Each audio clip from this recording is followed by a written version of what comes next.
Shalom. Hari ini ya pakainya merah-merah semua ya. Lihat semangat sekali tadi yang WL dari Cungkuak, dari Shanghai ya. Hebat.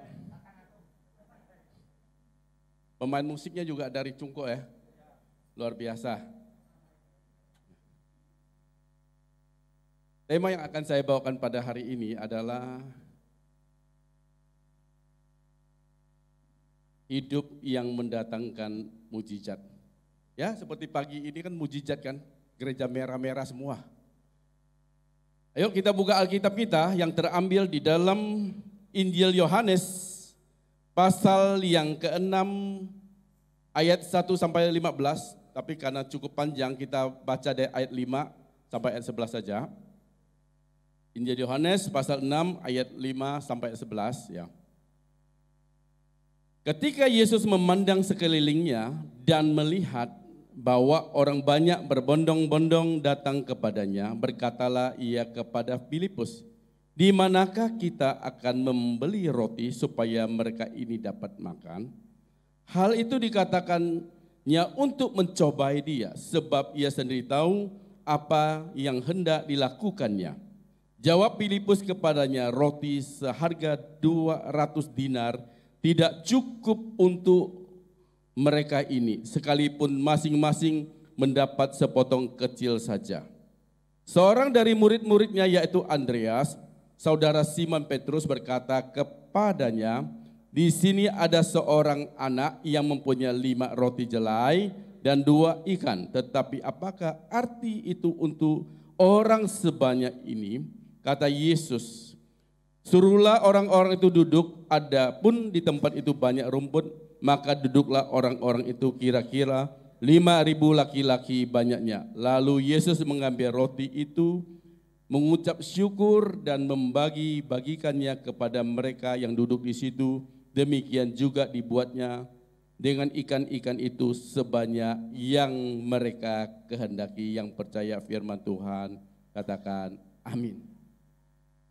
Ini adalah kisah Yesus memberi makan 5.000 orang laki-laki, belum termasuk perempuan dan anak-anak. Saya sangat percaya bahwa kisah ini tercatat di Alkitab bukan hanya untuk menunjukkan siapa Yesus sang pembuat mujizat, tetapi juga ingin mengajar dan menuntun kita sebagai umatnya setiap hari bisa mengalami mujizat dan pertolongan Tuhan. Yang sudah saya katakan amin. Apalagi di saat-saat ini Bapak Ibu Saudara, semua negara, hampir semua negara ya, kena dampak yang namanya pandemi COVID-19. Sudah 2 tahun lebih. Dan kita semua perlu yang namanya mujizat Tuhan. Amin. Tema sinode kita tahun ini, God of Wonder. Dia adalah Allah yang ajaib. Bapak Saudara percaya? Yuk kita sama-sama belajar supaya setiap hari kita mengalami mujizat dan pertolongan Tuhan. Yang pertama, bagaimana bisa mengalami mujizat Tuhan. Di ayat yang 5 dan 6 berkata demikian ya. Tadi di Yohanes pasal ke-6 ayat 5 dan 6 berkata, ketika Yesus memandang sekelilingnya dan melihat bahwa orang banyak berbondong-bondong datang kepadanya, berkatalah ia kepada Filipus, "Di manakah kita akan membeli roti supaya mereka dapat makan?" Hal itu dikatakannya untuk mencobai dia, sebab ia sendiri tahu apa yang hendak dilakukannya. Garis bawahi untuk mencobai dia. Garis bawahi untuk mencobai siapa? Filipus. Artinya Tuhan ingin menguji apakah Filipus ini memikirkan orang lain. Tuhan sendiri tahu apa yang akan dilakukan, yaitu dia akan membuat mujizat. Tetapi dia ingin menguji Filipus, apakah dia juga memikirkan orang lain selain diri dia sendiri. Dari sekian banyak murid-murid, ya, saya heran tidak ada satupun yang memikirkan orang banyak. Padahal mereka adalah hari-harinya pelayanan bersama-sama dengan Yesus. Lalu apa arti pelayanan dari mereka? Padahal mereka adalah orang-orang yang melayani. Ya, mereka sama-sama bersama Yesus. Beda dengan Tuhan Yesus. Ia memikirkan kebutuhan orang banyak.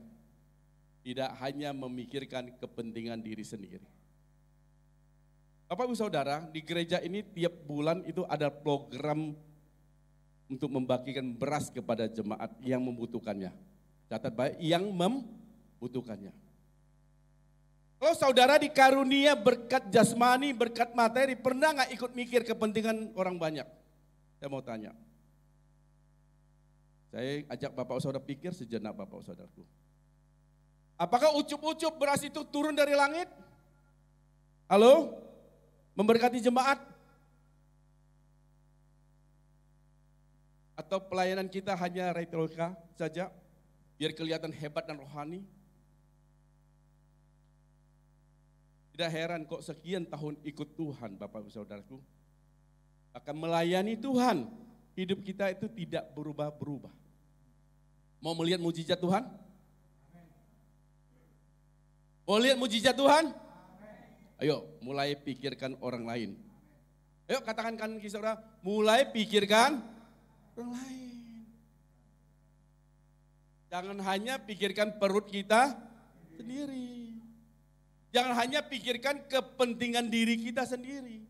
Orang yang bisa melihat mujizat Tuhan, mengalami mujizat Tuhan, dia harus bisa memikirkan orang lain, dia harus mengulurkan tangannya untuk sesama manusia.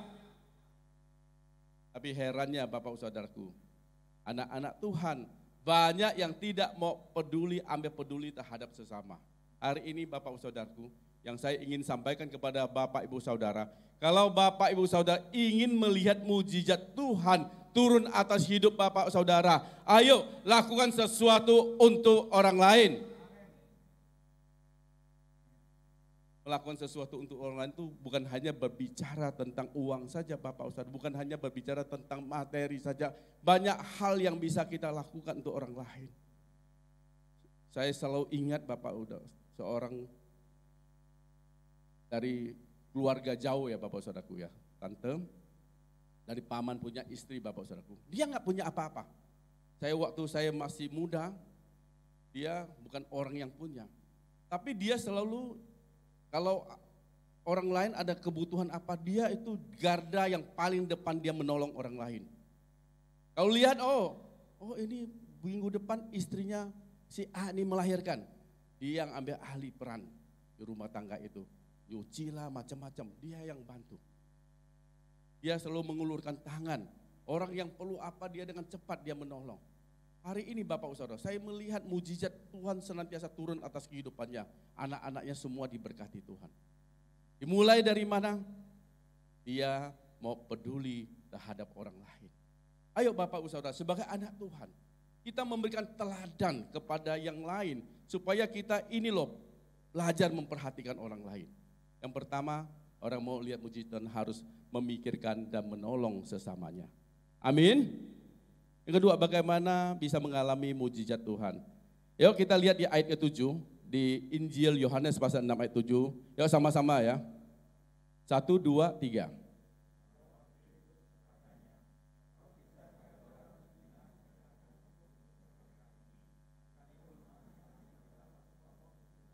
Amin.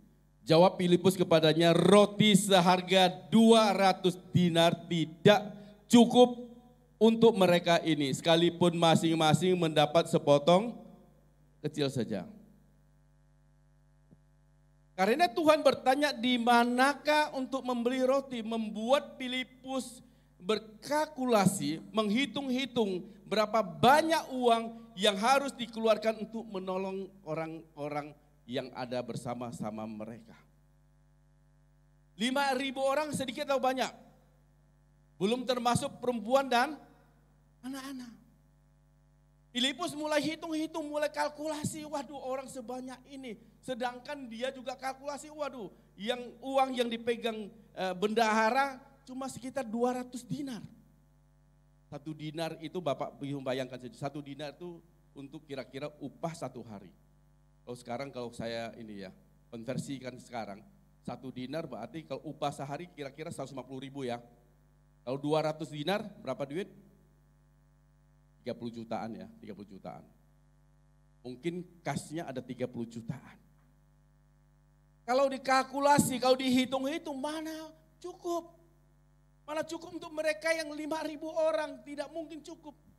Ini berbicara tentang fakta yang ada, fakta yang di lapangan, tentang apa yang menjadi kenyataan dalam kehidupan. Hari ini Bapak Ibu Saudara saya tidak tahu keadaan Bapak Ibu Saudara satu persatu. Mungkin ada berkata, wah Pak, penyakit saya sudah stadium 4 Pak. Faktanya itu tidak mungkin, dokter pun sudah memvonis, tidak mungkin saya bisa sembuh. Mungkin di usaha kita, pekerjaan kita udah di ambang kebangkrutan. Faktanya utangnya terlalu besar. Tidak mungkin saya bisa bangkit kembali, saya pasti bangkrut. Mungkin rumah tanggamu di ambang perceraian. Mungkin anakmu nakal, narkoba dan sebagainya, sulit diatur. Ini adalah fakta kenyataan kehidupan manusia Bapak Ibu Saudaraku. Tetapi firman Tuhan berkata di 2 Korintus 5 ayat 7 berkata, sebab hidup kami ini adalah hidup karena percaya, bukan karena melihat. Seringkali orang melihat dulu baru percaya. Ketika murid-murid yang lain berkata, Tuhan Yesus bangkit, melihat Tuhan Yesus. Thomas katakan apa?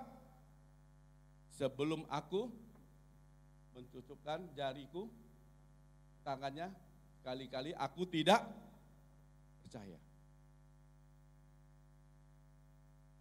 Seringkali iman kita iman Thomas, ingin melihat kenyataan dulu baru kita percaya. Makanya ketika Bapak Ibu Saudaraku ya, dikatakan ini ada mau memberi makan 5.000 orang. Mereka mulai hitung-hitung, uang hanya ada kira-kira 200 dinar.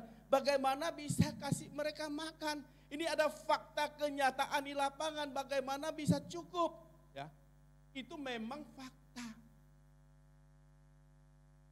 Iman Bapak Ibu Saudaraku itu bukan berbicara tentang fakta, tapi berbicara tentang apa yang tidak kita lihat tapi kita percaya.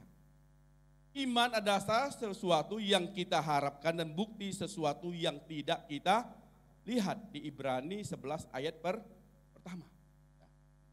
Tapi seringkali kita sebagai orang percaya Bapak Saudaraku, kalau gereja Tuhan, waduh ada mujizat, kita waduh berbondong-bondong datang ke sana.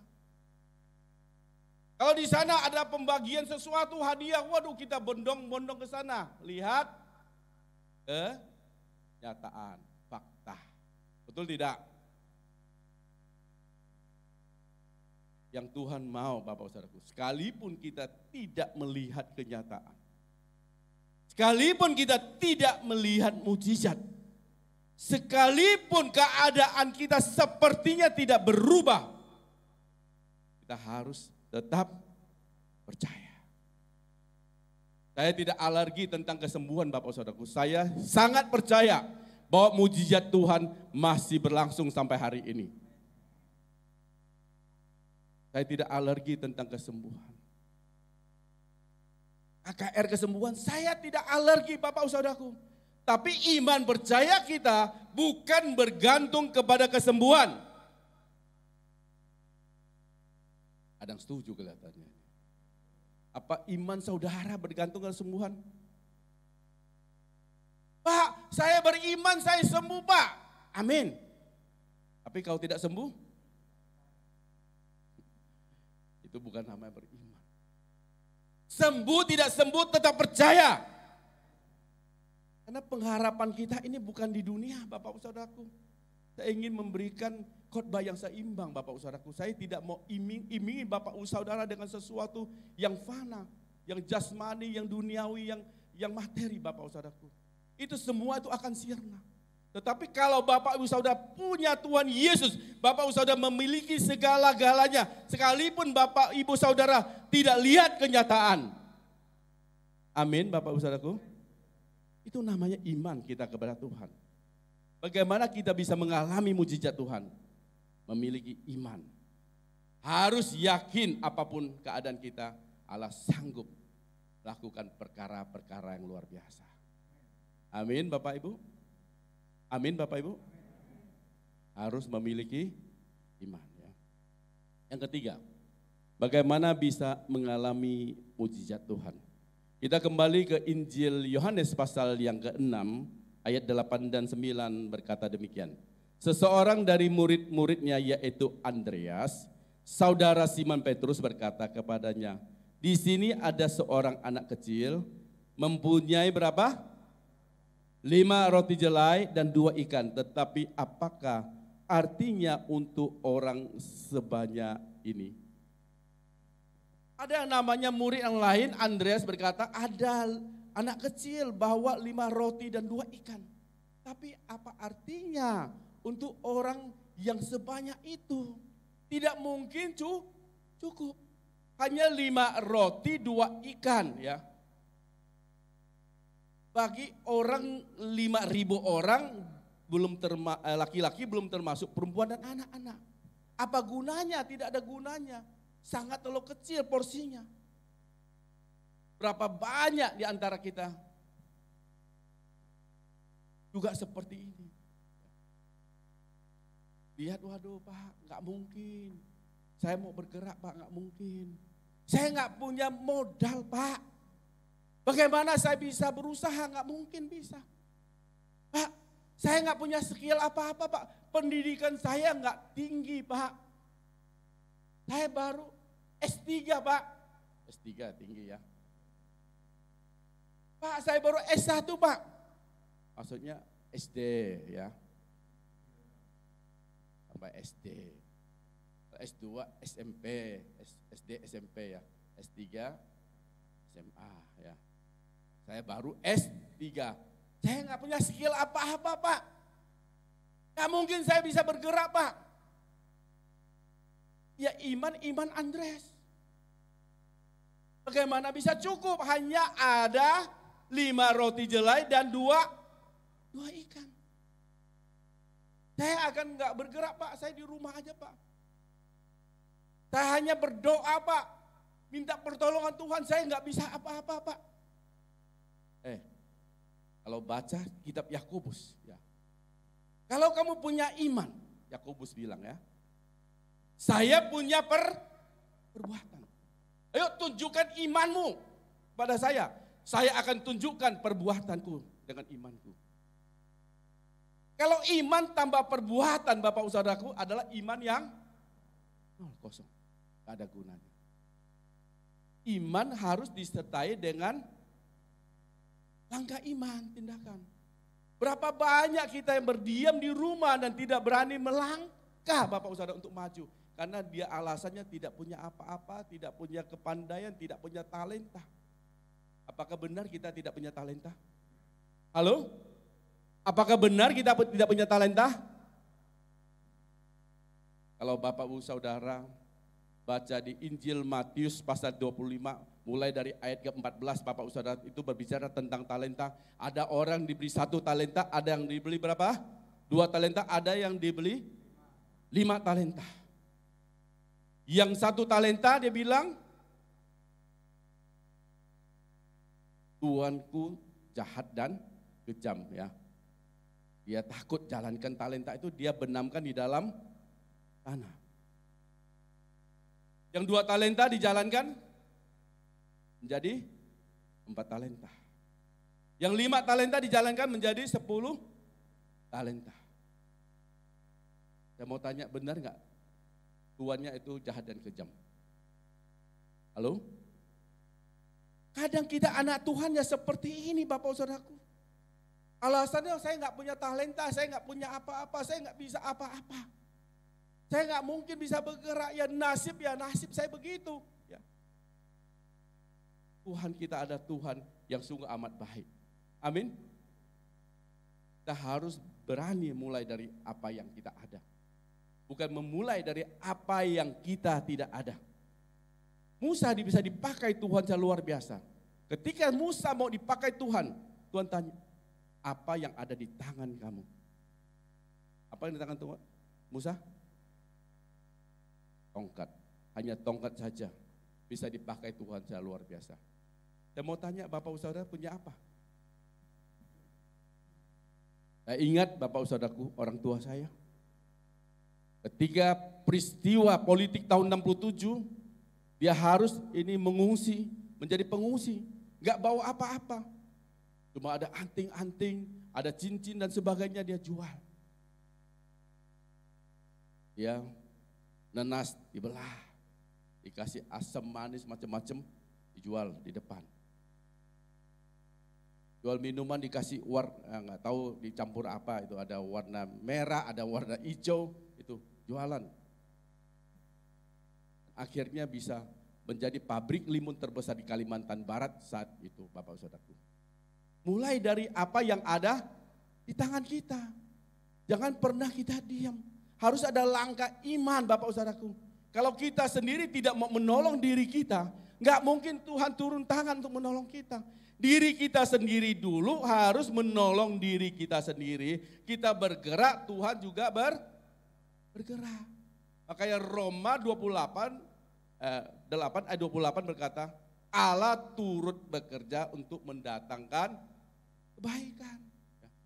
Kita ini harus bersama-sama bekerja dengan Allah. Jangan Tuhan disuruh bekerja, kita diam aja. Bagaimana mujizat Tuhan bisa turun atas hidup kita? Yang ketiga, harus ada langkah iman mulai dari apa yang ada dalam kehidupan kita. Amin. Mau lihat mujizat Tuhan setiap hari? Kalau hari ini Bapak Ibu Saudara masih ada sebagaimana ada, itu juga mujizat loh Bapak Saudaraku. Banyak saudara kita yang sudah tidak ada. Bukan orang jauh-jauh, orang dekat pun ada yang sebagian yang sudah tidak ada. Kenapa? Karena pandemi COVID-19 begitu melanda dunia ini. Kalau Bapak Ibu Saudara sekali lagi ada sebagaimana ada, Tuhan masih sayang kepada kita. Ayo ada langkah iman kita untuk tetap bisa survive, tetap bisa melihat mujizat Tuhan setiap hari dalam kehidupan kita. Yang terakhir, bagaimana kita bisa mengalami mujizat Tuhan?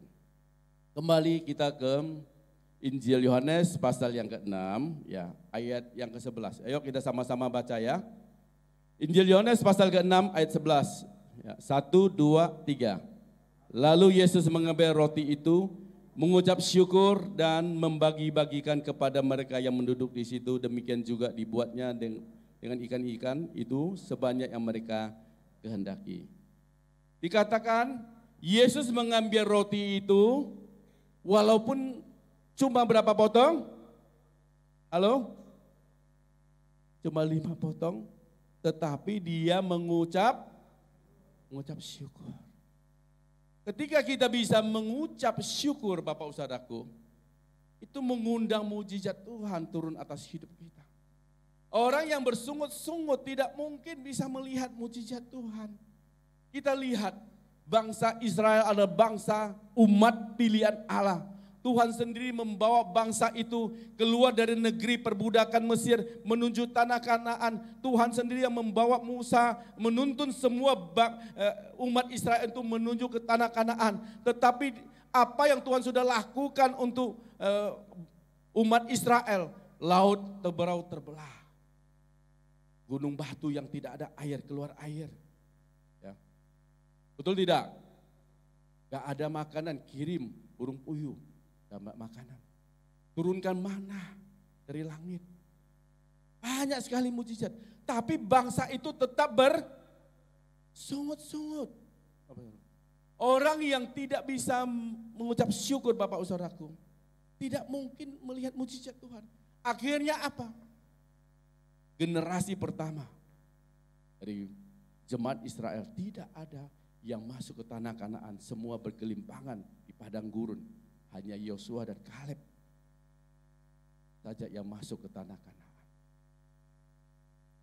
Orang yang bersungut-sungut Bapak Saudara, jangan berharap ada mujizat Tuhan turun atas kehidupannya. Bapak saudara umat Tuhan, Bapak saudara umat Tuhan adalah orang-orang yang bisa mengucap syukur apa yang Tuhan percayakan. Hari ini bangun tidur bukan mengerutu, harus mengucap syukur, naikkan pujian kepada Tuhan. Jangan bangun tidur ya dan mengerutu, marah istri, marah suami, marah anak, ya, ngomel sana ngomel sini, kesel sama pembantu, kesel sama supir dan macam-macam, kesel sama teman. Pagi-pagi sudah tukaran, kesel, marah. Gak mungkin Bapak Saudaraku, kita diberkati Tuhan. Tetapi ketika kita memulai hari kita dengan ucapan syukur, Tuhan terima kasih buat hari yang Engkau beri Tuhan. Terima kasih Tuhan buat istri yang masih ada di samping saya. Terima kasih Tuhan buat suami yang masih di samping saya. Terima kasih Tuhan buat anak-anak yang Engkau beri kepada kami. Tuhan terima kasih Tuhan buat pekerjaan yang Engkau berikan. Tuhan terima kasih buat badan yang sehat yang Tuhan berikan pada hidup saya. Banyak hal yang bisa kita mengucap syukur. Ya. Mengucap syukur dalam segala keadaan bukan berarti kita syukurin karena keadaan kita yang buruk, bukan. Ya. Bukan karena keadaan buruk, tetapi dalam segala kondisi kita bisa tetap mengucap syukur. Artinya apa? Kita percaya bahwa Tuhan berdaulat atas hidup kita, Tuhan berkuasa atas hidup kita. Sehelai rambut kita pun tidak akan jatuh tanpa seizin Tuhan. Makanya apapun yang kita lakukan, kita patut mengucap syukur karena ada perlindungan penyertaan Tuhan yang luar biasa dalam seluruh hidup kita. Bapak saudara lihat masih pakai baju merah? Ini cungkok dari mana nih?